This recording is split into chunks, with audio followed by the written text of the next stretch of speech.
Bismillahirrahmanirrahim. Assalamualaikum warahmatullahi wabarakatuh.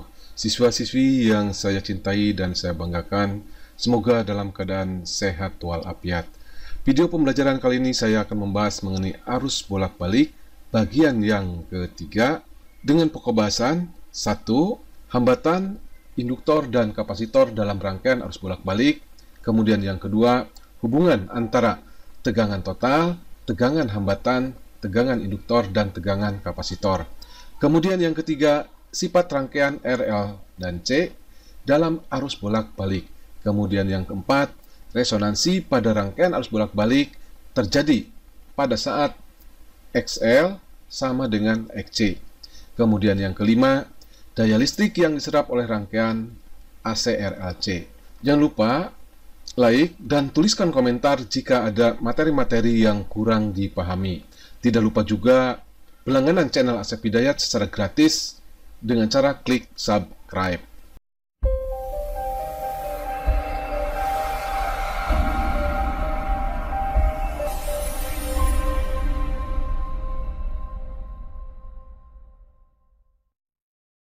Topik yang pertama yaitu hambatan yang dilambangkan dengan R, induktor yang dilambangkan dengan L, dan kapasitor yang dilambangkan dengan C dalam rangkaian arus bolak-balik. Dalam praktiknya, resistor, induktor, dan kapasitor itu dapat dirangkaikan secara seri, paralel, atau gabungan seri dan paralel. Akan tetapi pembahasan di sini akan difokuskan pada rangkaian R, L, dan C secara seri. Gambar berikut ini memperlihatkan rangkaian RLC secara seri dan dihubungkan dengan tegangan AC. Jadi ini adalah hambatan murni, kemudian ini adalah induktor atau kumparan, kemudian ini adalah kapasitor dan dihubungkan dengan sumber tegangan arus bolak-balik. Arus listrik pada setiap komponen adalah sama karena disusun secara seri. Jadi di sini arus yang mengalir pada hambatan, kemudian induktor dan kapasitor itu besarnya sama. Oleh karena itu, anggaplah arus listrik pada rangkaian ini memenuhi persamaan I sama dengan I max sin omega T. Ingat, seperti pada rangkaian arus arah, kalau beberapa hambatan disusun secara seri, maka besar arus listriknya itu akan sama. Dan di sini, besar arus listrik yang mengalir pada hambatan, kemudian induktor atau kumparan, dan kapasitor, besarnya itu sama dengan I sama dengan I max sin omega T. Kemudian besarnya tegangan ujung-ujung hambatan yang dilambangkan dengan PR, kemudian tegangan ujung-ujung induktor atau kumparan kita namakan dengan PL, dan tegangan ujung-ujung kapasitor kita lambangkan dengan PC. Karena dalam rangkaian RLC seri ini arusnya sama, yaitu dirumuskan I sama dengan IM sin omega T, maka besarnya tegangan ujung-ujung hambatan itu besarnya dirumuskan Pi max sin omega T. Ingat, kalau resistor dihubungkan dengan arus bolak-balik, sifat tegangan dan kuat arus itu adalah sepase. Kemudian, tegangan ujung-ujung induktor itu sama dengan PL sama dengan Pi max sin omega T plus Pi per 2 atau plus 90 derajat. Nah, ingat di sini bahwa I itu tertinggal oleh tegangan atau tegangan mendahului kuat arus sebesar Pi per 2 radian atau 90 derajat. Nah, di sini kenapa min? Karena di sini dianggap bahwa tegangan ujung-ujung daripada induktor itu sama, dan di sini yang berubah itu adalah kuat arusnya. Jadi kalau bentuk persamaan I untuk Pi sama dengan Pm sin omega T, ini untuk komponen-komponen daripada R, L, dan C itu disusun secara paralel, atau R, L, dan C dihubungkan dengan sumber arus bolak-balik secara terpisah. Kemudian untuk ujung-ujung kapasitor atau PC, nah ingat sini bahwa sifat daripada besar tegangan dan kuat arusnya di sini I mendahului tegangan sebesar Pi per 2 radian atau 90 derajat. Maka ujung-ujung kapasitor ini memiliki tegangan Pi max sin omega T min pi per 2. Karena di sini tegangan itu tadi tertinggal atau I mendahului tegangan sebesar pi per 2 radian. Ini sebenarnya persamaan yang ini dengan ini sama. Hanya di sini pi-nya yang tetap atau tegangan sesaatnya yang tetap. Kalau di sini kuat arus sesaatnya yang tetap.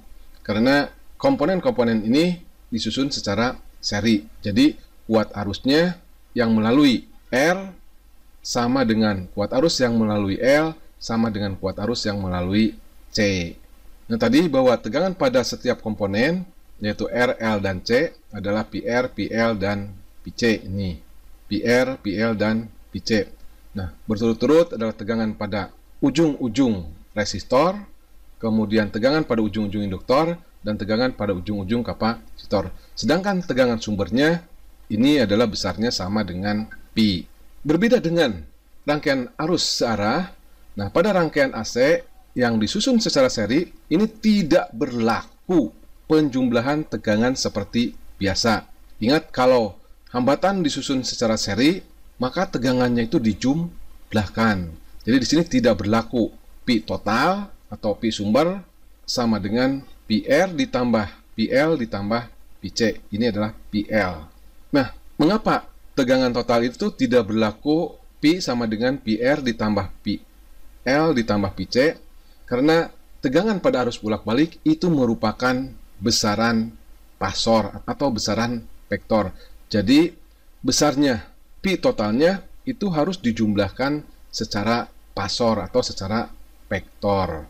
Atau di sini dikatakan bahwa untuk menganalisis rangkaian AC digunakan bantuan diagram pasor.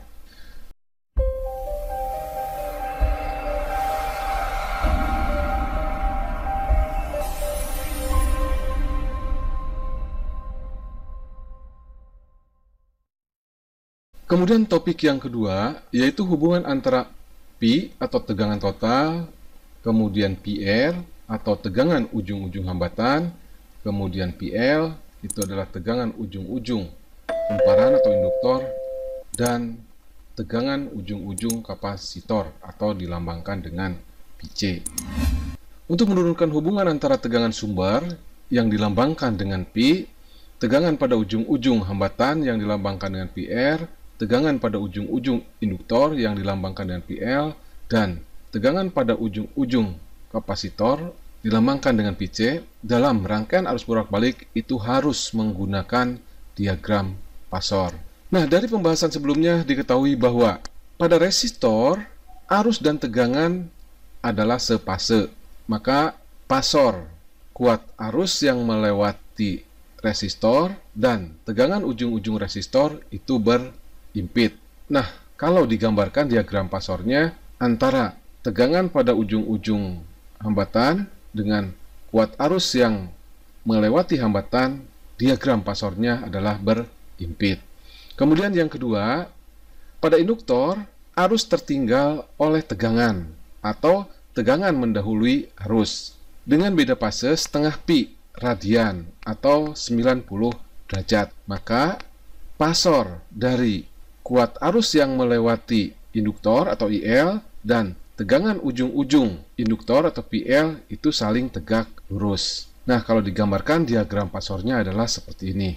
Jadi, di sini tegangan mendahului kuat arus sebesar 90 derajat atau pi per 2 radian. Kemudian yang ketiga, pada kapasitor, arus itu mendahului tegangan atau tegangan tertinggal oleh arus dengan beda fase setengah pi radian atau 90 derajat. Maka pasor kuat arus yang melewati kapasitor dengan tegangan pada ujung-ujung kapasitor atau yang dilambangkan dengan PC itu saling tegak lurus. Nah, kalau digambarkan diagram pasornya adalah seperti ini.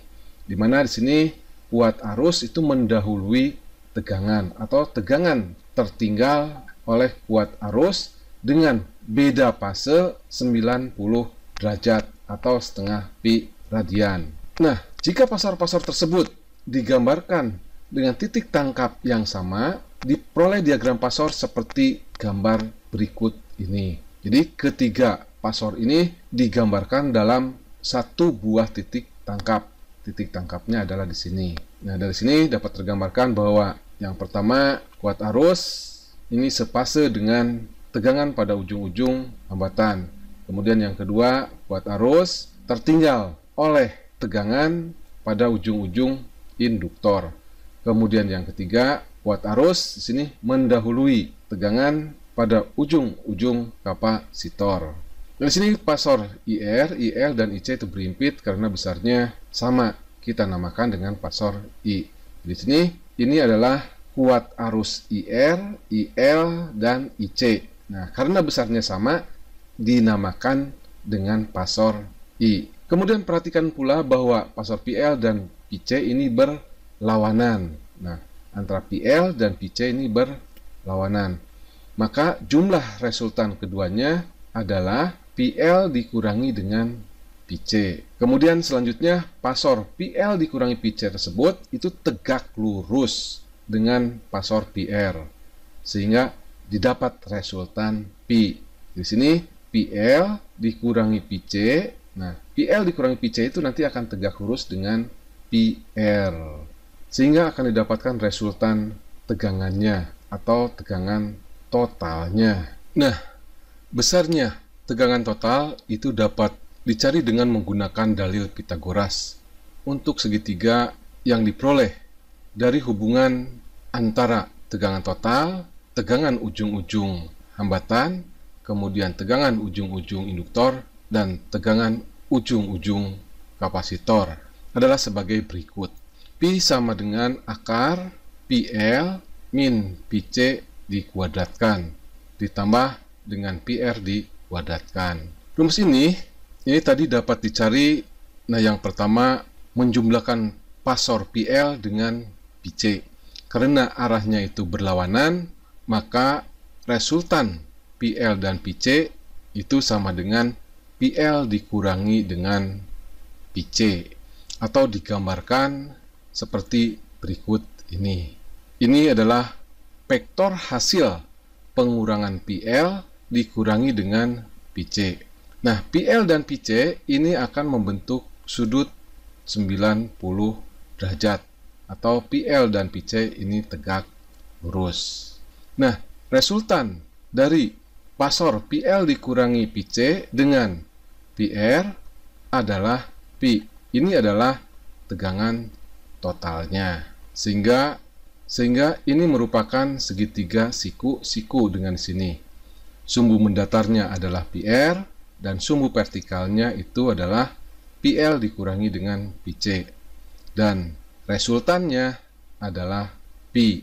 Sehingga besarnya P itu sama dengan akar dari PL dikurangi PC dikuadratkan ditambah dengan PR dikuadratkan.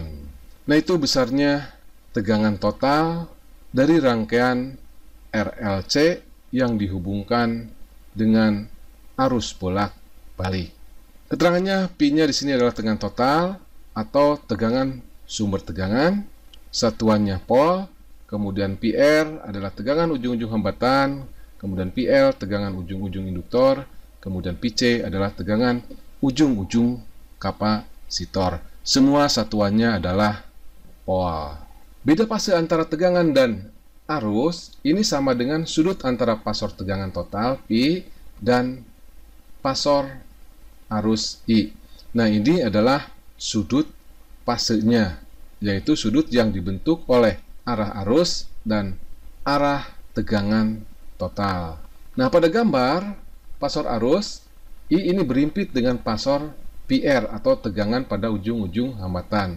Dengan demikian, sudut antara P dan PR, yakni alfa, sama dengan sudut fase antara tegangan dan arus. Nah, besar sudut fasenya itu dirumuskan tangen alfa sama dengan PL min PC per PR.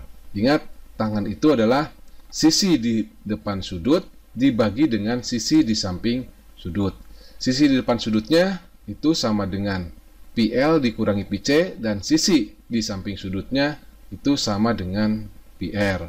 Dan sini alfanya itu adalah sudut fase antara tegangan total ya, dan arus listrik.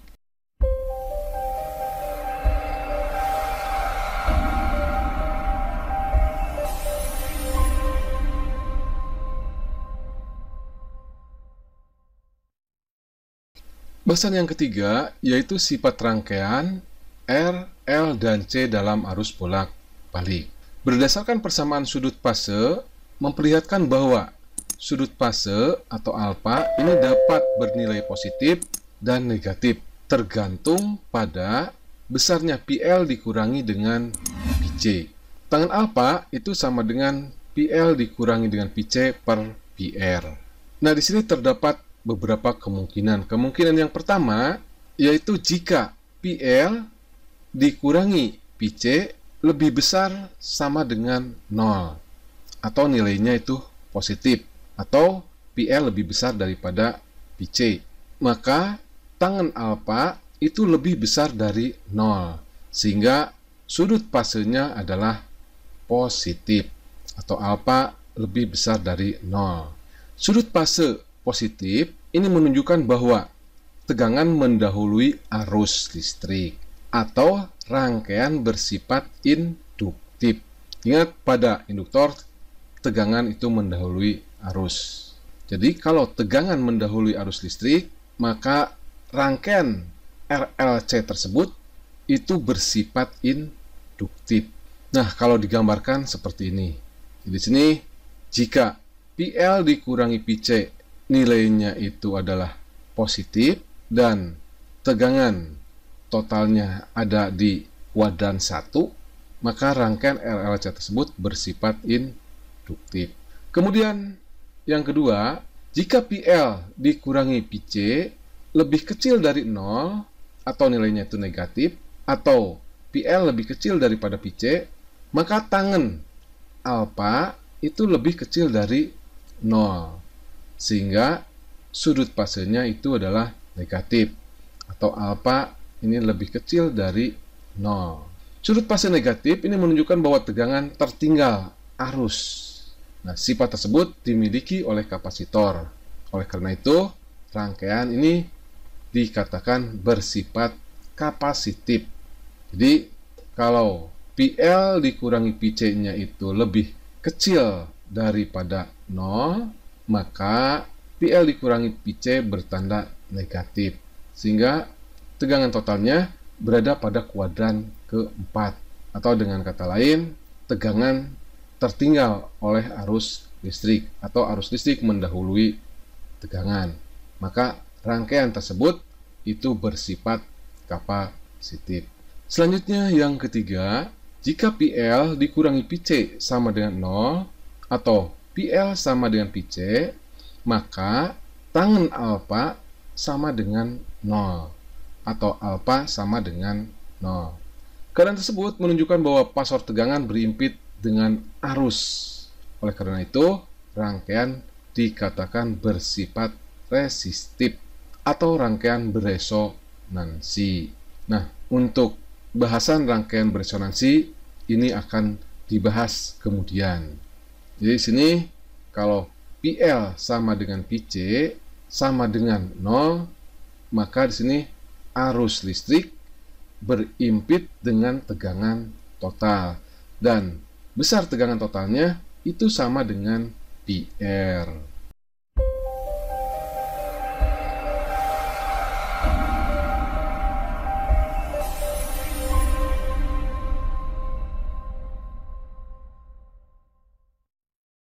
Topik yang keempat adalah impedansi atau hambatan total yang dilambangkan dengan Z. Pada rangkaian arus arah, perbandingan antara tegangan dan arus listrik itu sama dengan hambatan, atau perbandingan P dan I itu sama dengan R atau resistansi, seperti yang diberikan oleh hukum Ohm. Jadi R itu sama dengan P per I. Nah, pada rangkaian arus arah, perbandingan antara tegangan dan arus itu disebut dengan impedansi atau hambatan total rangkaian. Nah, secara matematis, impedansi itu dituliskan Z sama dengan Pi per I. Jadi kalau pada rangkaian arus arah, ini adalah R sama dengan Pi per I. Nah, kalau dalam rangkaian arus bolak-balik, Z sama dengan Pi per I, di mana Z ini adalah impedansi atau hambatan total. Atau dapat juga dirumuskan bentuk daripada hukum ohmnya itu adalah Pi sama dengan I kali Z. Nah, tegangan ujung-ujung dari hambatan R, kumparan atau induktor L dan C adalah sebagai berikut. PR itu sama dengan besarnya arus yang mengalir dikalikan dengan R. Kemudian PL sama dengan besarnya arus yang mengalir melalui induktor dikalikan dengan XL. Ingat, XL ini adalah hambatan induktor atau dinamakan juga dengan reaktansi induksi.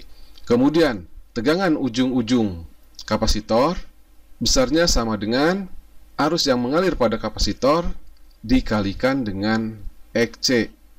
XC itu adalah hambatan daripada kapasitor atau dinamakan juga dengan reaktansi kapasitif. Kemudian, besarnya hambatan total atau impedansi yang dilambangkan dengan Z dari rangkaian R, L, dan C yang dihubungkan dengan arus bolak-balik adalah, nah ini besarnya tegangan total atau besarnya tegangan sumber arus listrik bolak-balik. Nah, besarnya itu adalah sama dengan akar dari PL dikurangi PC dikuadratkan ditambah PR dikuadratkan. Nah, kita ketahui bahwa besarnya Pi itu sama dengan I kali Z. Kemudian PL itu sama dengan I kali XL. Kemudian PC itu sama dengan I kali XC ditambah PR itu sama dengan I kali R. I-nya bisa dicoret ruas kiri dan di ruas kanannya. Nah, kemudian akan didapatkan Z itu sama dengan akar dari XL dikurangi XC dikuadratkan ditambah dengan R dikuadratkan. Jadi, rumus impedansi ini didapat dari rumus tegangan total, yaitu dengan cara mengganti Pi-nya dengan I kali R, kemudian PL-nya diganti dengan I kali XL, PC-nya diganti dengan I kali XC, dan PR-nya diganti dengan I kali R. Kemudian I-nya dicoret ruas kiri dan ruas kanannya. Kemudian didapatkan besarnya itu Z sama dengan akar dari XL dikurangi XC dikuadratkan ditambah R dikuadratkan. Kemudian diagram pasor untuk impedansi atau hambatan total ini juga didapatkan dengan menganalog dari pasor tegangan total, yaitu PL-nya seperti tadi diganti dengan I kali XL, PC-nya diganti dengan I kali XC, kemudian P-nya diganti dengan I kali Z, kemudian PR-nya diganti dengan I kali R. Karena pada rangkaian RLC ini arus yang mengalir pada rangkaian ini sama, maka I-nya dapat dicoret, sehingga didapatkan pasor impedansi yang merupakan penjumlahan pasor XL dikurangi XC ditambah dengan pasor R, yang besarnya tadi ini Z sama dengan akar dari XL min XC dikuadratkan ditambah dengan R dikuadratkan. Nah, besarnya sudut pasti rangkaian ini dapat juga dicari dengan menggunakan persamaan tangen alfa sama dengan XL min XC dibagi dengan R. Nah, seperti sudah dibahas sebelumnya bahwa tangen alfa ini dirumuskan juga PL dikurangi dengan PC dibagi dengan PR. Nah, dari persamaan ini, sifat dari rangkaian RLC seri, yaitu yang pertama, jika XL lebih besar daripada XC, rangkaian itu bersifat induktif. Kemudian, jika XL lebih kecil dari XC, rangkaian bersifat kapasitif. Dan jika XL sama dengan XC, maka rangkaian itu beresonansi. Nah, mengenai sifat rangkaian ini juga sudah dibahas sebelumnya. Dan ini hanya tambahan untuk penjelasan daripada sifat dari rangkaian RLC yang dihubungkan dengan sumber arus bolak-balik.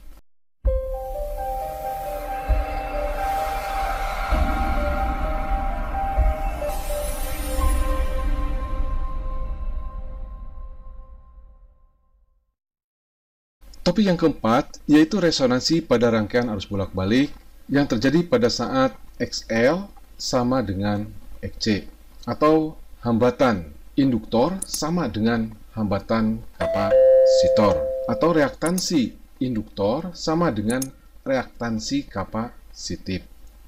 Seperti telah diketahui bahwa resonansi pada rangkaian RLC yang dihubungkan dengan arus bolak-balik atau arus AC yaitu terjadi ketika XL atau hambatan induktor sama dengan hambatan kapasitor.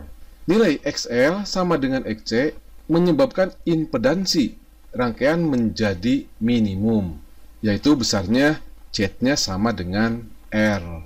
Seperti yang sudah dibahas dan terlihat pada pasor XL, XC, dan R.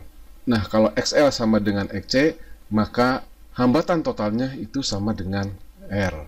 Keadaan tersebut menyebabkan arus listrik dan daya pada rangkaian menjadi maksimum. Nah, seperti yang sudah diketahui, yaitu jika hambatannya minimum atau kecil, maka arus yang mengalir pada rangkaian itu akan menjadi maksimum atau akan menjadi lebih besar. Nah, di sini dayanya juga itu akan menjadi maksimum.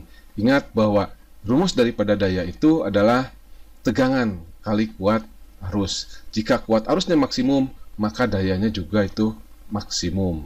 Kemudian tegangan atau arus ketika terjadi resonansi itu dinamakan dengan frekuensi resonansi.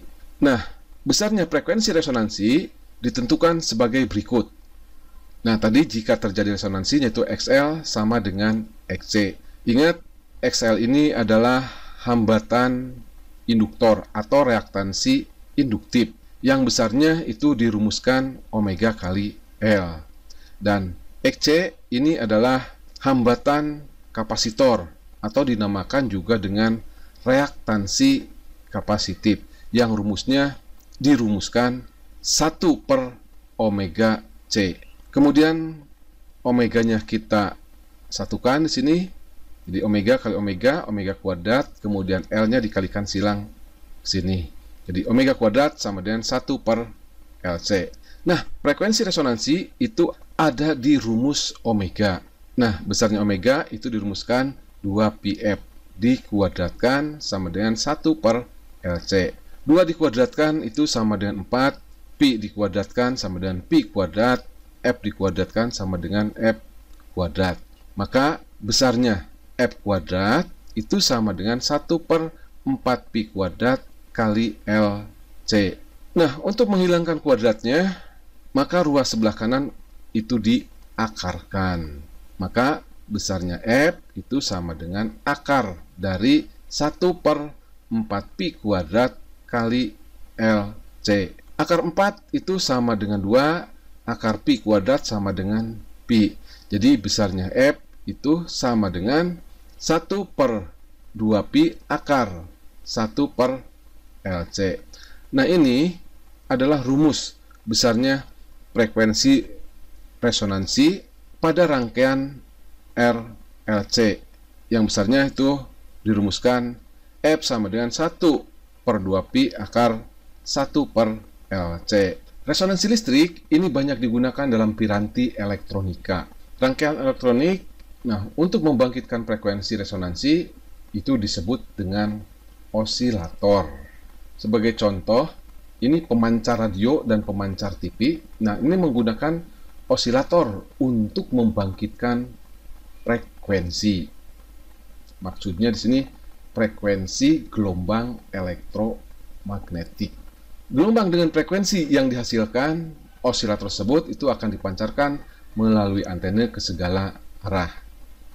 Nah, perlu diketahui bahwa frekuensi gelombang elektromagnetik yang dihasilkan osilator ini berfungsi sebagai pembawa dari gelombang bunyi dan gelombang gambar pada televisi.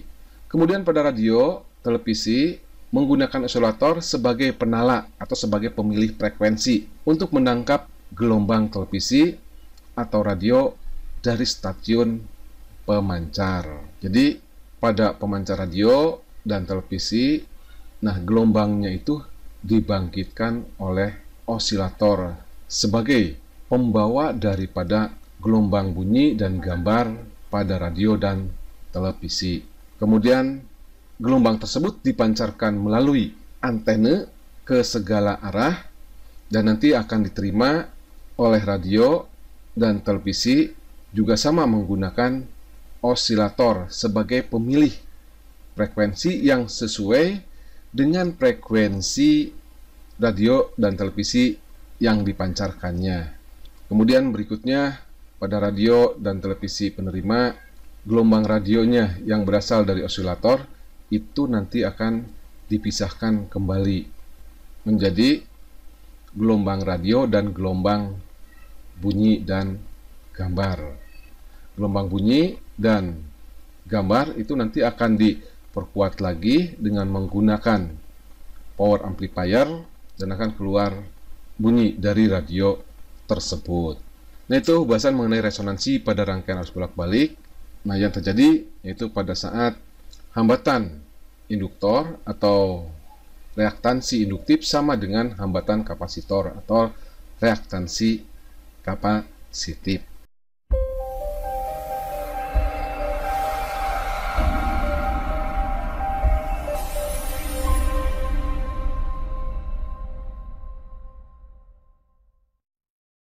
Topik yang kelima yaitu daya listrik yang diserap oleh rangkaian RLC yang dihubungkan dengan sumber arus bolak-balik. Pada rangkaian AC RLC seri, tegangan dan arus secara umum memiliki beda fase, yang besarnya itu adalah alfa. Dengan demikian, daya rata-rata atau daya sesungguhnya yang diserap pada rangkaian RLC merupakan hasil perkalian dot product antara tegangan, ini tegangan total ya, dan kuat arus. Ingat, perkalian dua vektor yang menghasilkan besaran saklar. Nah, di sini mengapa daya itu rumusnya tidak langsung aja seperti pada hambatan yang dihubungkan dengan arus searah. Nah, karena tegangan dan kuat arus itu merupakan besaran vektor atau besaran pasor, maka Pi kali I-nya itu harus dikalikan secara vektor, yaitu perkalian dot product. Perlu diingat kembali bahwa dalam vektor itu ada dua perkalian, yaitu yang pertama perkalian cross product, di mana perkalian dua buah vektor menghasilkan vektor lagi. Kemudian yang kedua perkalian dot product, yaitu perkalian dua buah vektor menghasilkan besaran skalar. Nah, di sini daya itu merupakan besaran skalar, dan yang dikalikan Pi dan I ini adalah merupakan besaran vektor atau lebih tepatnya besaran pasor. Perhatikan diagram pasor antara kuat arus dan tegangan total. Nah, di sini kuat arus dan tegangan total itu membentuk sudut alfa. Karena kuat arus ini merupakan besaran pasor dan tegangan juga merupakan besaran pasor. Nah, tegangan dikalikan dengan kuat arus sama dengan daya listrik. Perkaliannya di sini merupakan perkalian dot product. Jadi P sama dengan P kali I, atau dibaca di sini P sama dengan P dot I. Jadi titiknya ini dibaca dengan dot. Besarnya perkalian dot product antara P dan I adalah P sama dengan Pi kali I kali cos alfa. Kemudian besarnya daya efektif atau dinamakan juga dengan daya rata-rata atau daya sesungguhnya, P efektif sama dengan Pi efektif dikalikan dengan I dikalikan dengan cos alfa. Keterangannya, P efektif itu sama dengan daya efektif, satuannya watt atau biasa dilambangkan dengan W. Kemudian P efektif itu sama dengan tegangan efektif, satuannya volt atau biasa disingkat P. Kemudian I-nya adalah I efektif, sama dengan kuat arus efektif, satuannya ampere atau biasa dilambangkan dengan A. Kemudian alfa itu adalah beda fase antara arus dan tegangan. Di alfa ini adalah sudut yang dibentuk oleh pasor arus dan pasor tegangan. Kemudian cos alfa ini dinamakan juga dengan faktor daya. Ingat, cos alfa itu sama dengan sisi di samping sudut PR dibagi dengan sisi miring P. Jadi cos alfa itu sama dengan PR per P. Nah, kalau kita ingat lagi pasor untuk hambatan pada arus bolak-balik, besarnya cos alfa dapat juga dirumuskan R dibagi dengan Z. Z ini adalah hambatan total atau dinamakan juga dengan impedansi. Untuk lebih memahami materi ini, mari kita berlatih soal. Soal nomor 1. Rangkaian LLC seri dengan R sama dengan 60 ohm, L 200 mH, dan C sama dengan 1 mikrofarad. Dihubungkan dengan sumber tegangan 120 volt, kemudian frekuensi dari sumber tegangan besarnya 500 per Hz. Tentukan A. Impedansi rangkaian, B. Arus efektif pada rangkaian, C. Sudut fase rangkaian, dan D. Tegangan pada setiap komponen. Nah, dari soal itu diketahui besar hambatannya sama dengan 500 ohm, kemudian besarnya induktansi dirinya 200 mH. Nah, ini 200 mH ini dirubah ke dalam Henry dikalikan dengan 10 pangkat min 3. 200 kali 10 pangkat min 3 itu sama dengan 2 kali 10 pangkat min 1 Henry atau sama dengan 0,2 Henry. Kemudian kapasitas kapasitornya sama dengan 1 mikrofarad dirubah ke dalam farad dikalikan 10 pangkat min 6. Kemudian tegangan sumbernya ini 120 volt. Nah, yang dimaksudkan kalau tidak ada keterangan yang lain, berarti yang 120 volt ini merupakan tegangan efektif. Jadi tegangan efektifnya sama dengan 120 volt. Kemudian frekuensinya besarnya 500 per Hz. Kemudian yang ditanyakan impedansi rangkaian atau biasa dilambangkan dengan Z. Kemudian arus efektif pada rangkaian. Kemudian sudut fase rangkaian alfa. Kemudian tegangan pada setiap komponen, yaitu tegangan ujung-ujung hambatan, kemudian tegangan ujung-ujung induktor, kemudian tegangan ujung-ujung kapasitor. Kita langsung jawab saja. Nah, yang pertama, yang A, itu yang ditanyakan adalah impedansi rangkaian.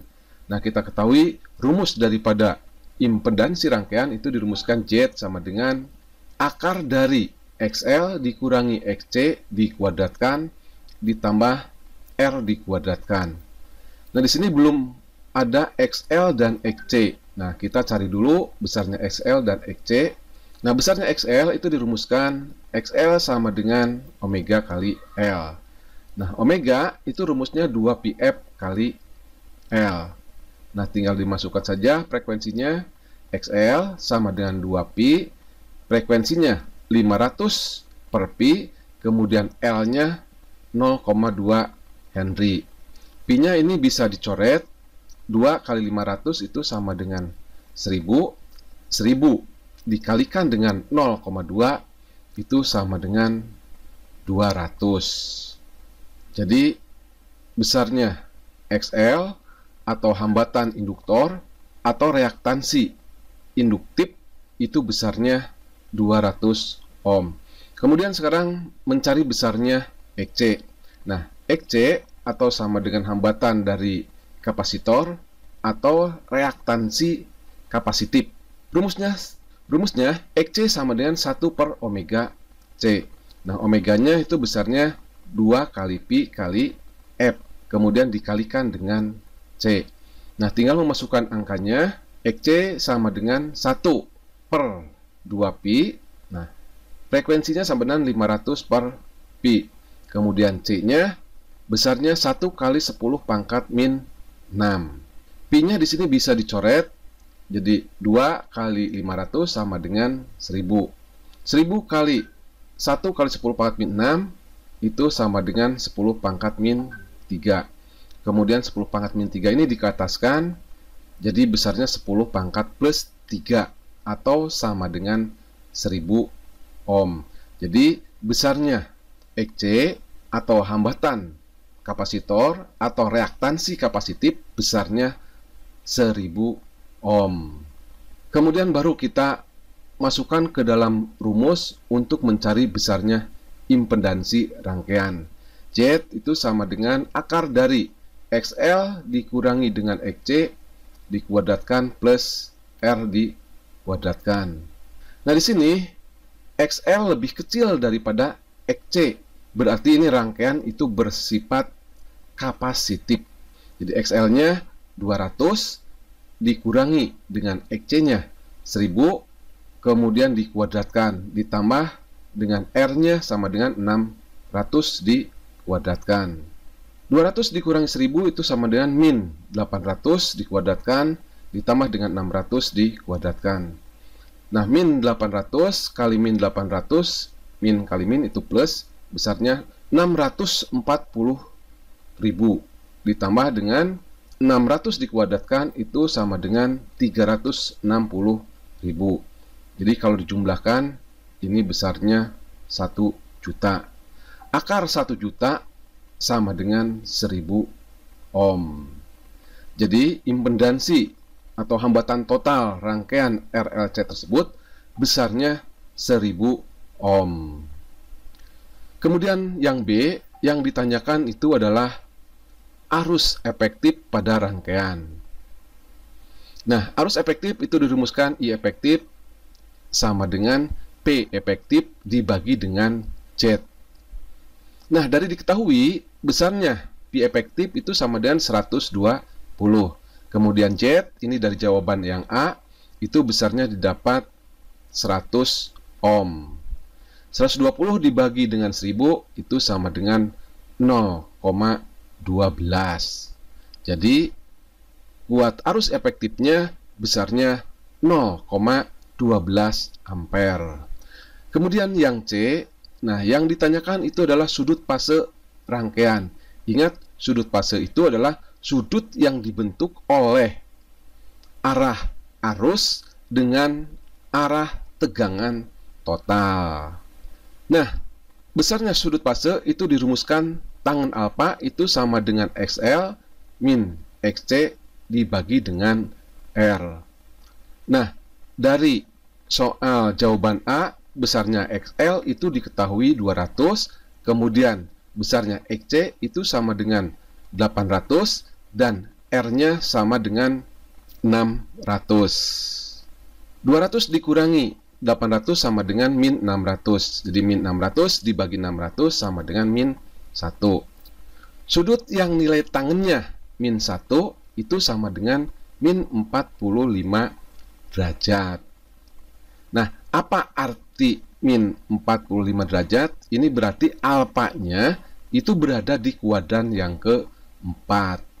Kalau digambarkan, nah di sini XL dikurangi XC itu tadi besarnya itu adalah min 600. Jadi arah daripada resultan XL dikurangi XC ini ke bawah. Kemudian R-nya itu sama dengan 600. Nah, besar alfanya di sini 45 derajat dan berada pada kuadran yang keempat. Itu arti daripada sudut fasenya itu negatif. Kemudian yang D, besarnya tegangan pada setiap komponen. Nah, yang pertama, tegangan ujung-ujung hambatan. Itu dirumuskan I efektif kali R. Jadi yang dimaksud di sini adalah tegangan efektif pada ujung-ujung hambatan. Nah, I efektifnya dari yang B diketahui besarnya 0,12, kemudian R-nya 600, 0,12 kali 600 sama dengan 72 volt. Kemudian tegangan efektif ujung-ujung induktor. Nah, besarnya itu sama dengan I efektif kali XL. Nah, PL itu sama dengan I efektifnya 0,12, kemudian XL-nya itu didapat dari yang A, yang besarnya itu adalah 200 ohm. 0,12 kali 200 itu sama dengan 24 volt. Kemudian yang ketiga, tegangan efektif ujung-ujung kapasitor yang dirumuskan I efektif kali dengan XC. I efektifnya sama dengan 0,12, XC-nya sama dengan 800. 0,12 kali 800 itu sama dengan 96. Jadi, tegangan efektif ujung-ujung kapasitor besarnya itu sama dengan 96 volt. Soal nomor 2. Tegangan yang terukur pada resistor, induktor, dan kapasitor pada rangkaian ACR LC seri berturut-turut adalah 20 volt, 30 volt, dan 50 volt. Arus yang mengalir pada rangkaian tersebut adalah 2,5 ampere. Tentukan A. Faktor daya, B. Daya yang diserap rangkaian. Nah, dari soal itu diketahui tegangan ujung-ujung hambatan murni itu sama dengan 20 volt, kemudian tegangan ujung-ujung induktor atau kumparan 30 volt, kemudian tegangan ujung-ujung kapasitor besarnya 50 volt. Kemudian arus yang mengalir pada rangkaian 2,5 ampere. Nah, di sini arus yang mengalir pada rangkaian karena tidak ada keterangan lain, maka arusnya merupakan arus efektif yang besarnya itu tadi 2,5 ampere. Kemudian yang ditanyakan itu adalah faktor daya yang A, yaitu cos alfa. Kemudian yang B-nya itu adalah daya yang diserap oleh rangkaian RLC. Kita langsung jawab saja. Nah, yang pertama yang ditanyakan itu adalah faktor daya. Nah, faktor daya itu dirumuskan cos alfa itu sama dengan PR dibagi dengan Pi. Atau boleh juga faktor daya ini atau cos alfa ini dirumuskan R per Z. Nah, dari soal itu sudah diketahui PR-nya, yaitu besarnya 20 volt. Nah, yang belum diketahui itu adalah tegangan totalnya. Nah, sekarang kita cari dulu tegangan totalnya. Pi efektif itu sama dengan akar dari PL dikurangi PC dikuadratkan ditambah dengan PR kuadrat. Nah, perlu diketahui PR, PL, dan PC ini adalah merupakan tegangan efektif semua. Karena dalam soal itu tidak dijelaskan. Kemudian Pi efektif itu sama dengan akar dari PL-nya besarnya 30 volt, kemudian PC-nya 50, kemudian dikuadratkan ditambah dengan PR-nya itu sama dengan 20 volt dikuadratkan. 30 dikurangi dengan 50 itu sama dengan min 20. Min 20 dikuadratkan, min 20 kali min 20 itu sama dengan 400. Ditambah 20 dikuadratkan sama dengan 400. 400 ditambah 400 itu sama dengan 800. Kemudian di akar, kemudian 800 di akar itu besarnya 20 akar 2. Karena 800 ini bisa juga ditulis 2 kali 400. 400-nya di akar besarnya itu adalah 20. Kemudian cos alfa itu sama dengan PR dibagi dengan Pi. PR-nya itu didapat dari sini, besarnya itu 20. Kemudian Pi-nya ini adalah Pi total ya, yang besarnya sama dengan 20 akar 2. 20 dibagi 20 itu sama dengan 1. Jadi cos alfa itu sama dengan 1 per akar 2. Nah, dalam matematika angka yang seperti ini itu biasanya disederhanakan dengan cara mengalihkan akar 2 dibagi dengan akar 2. Akar 2 kali akar 2 itu sama dengan akar 4. Akar 4 itu sama dengan 2. Jadi 1 per 2 dikali dengan 2. Jadi besarnya faktor dayanya adalah setengah akar 2. Kemudian yang B, nah yang ditanyakan itu adalah besarnya daya yang diserap oleh rangkaian.